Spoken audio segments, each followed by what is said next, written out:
Number 22, Danny Ainge, the president of the Boston Celtics, is with us here on True Blue here in Las Vegas. Thank you for being here. Thanks, Dave. It's good to be here. How much forward are you looking to this game tonight with San Francisco?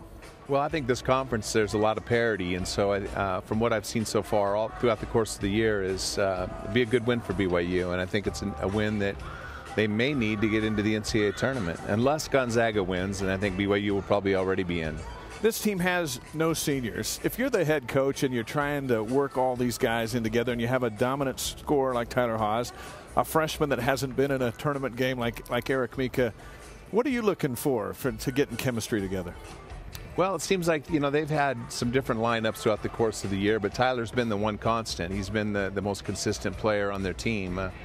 I think that it's important to get your bench in early and your rotation guys in. We need great defense out of Winder, who's been got 6 steals in the first game, and Collinsworth was like a monster last game, just killed on the boards, and I think dominating the boards is going to be big again tonight. Let's take a look at some of the highlights against LMU, a team that is very physical and tough to deal with.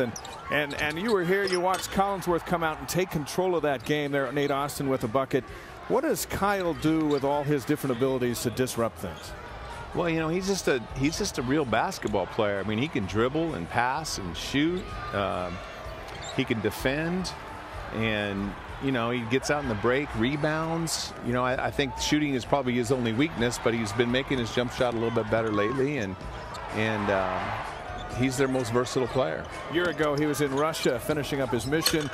Tyler, before him, coming back off his mission with a very good year a year ago.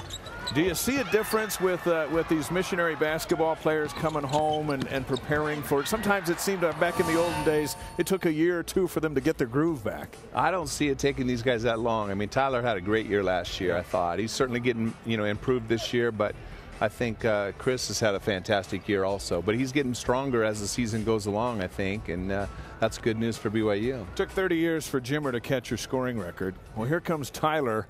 And he may get it next season, and he may get Jimmer's record. As you look at Haws and his ability, what makes him such a successful scorer? He's one of the best mid-range shooters I've ever seen. I mean, the guy is just money. I don't know what his percentages are, but the game is sort of evolving into layups and getting to the free throw line and the three-point line, and so the mid-range game is a lost art by a lot of schools and a lot of players that are coming into college. But I think that Tyler is a great mid-range shooter, and it's been fun. He has a knack and knows how to score, knows how to get to the free throw line. A very competitive offensive player as well. There wasn't a three-point line when you were playing, so where would you say the mid-range shooter was when you were on the floor?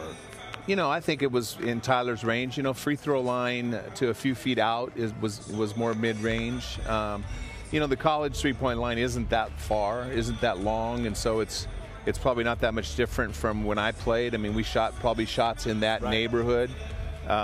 If there had been a three-point line, we probably would have shot a whole lot more of those, since there were 3 points. But I think that Tyler is a little bit of an old school player. If there was a three-point line, I think it's safe to say that your record would probably still be intact. Well, you know what? I don't know the answer to that, but more than the three-point line, I would say that the shot clock. Yeah, that's true. Whenever we used to play certain schools, they would just hold the ball on us. Any bigger shot than this one in your career? And you've made so many, and some at the NBA level, but that one against Notre Dame really has stood the test of time for BYU. I think so, just because it was Notre Dame, not just the fact that it was Notre Dame, but it was a great team. A lot of NBA players on that squad, and a team that's probably favored to beat us, but that was a fun memory. When you took that team into the Elite Eight, and BYU's gotten there just one at a time, what is special about that we're still talking about it so many years later? What does it mean to a program to advance in the big dance?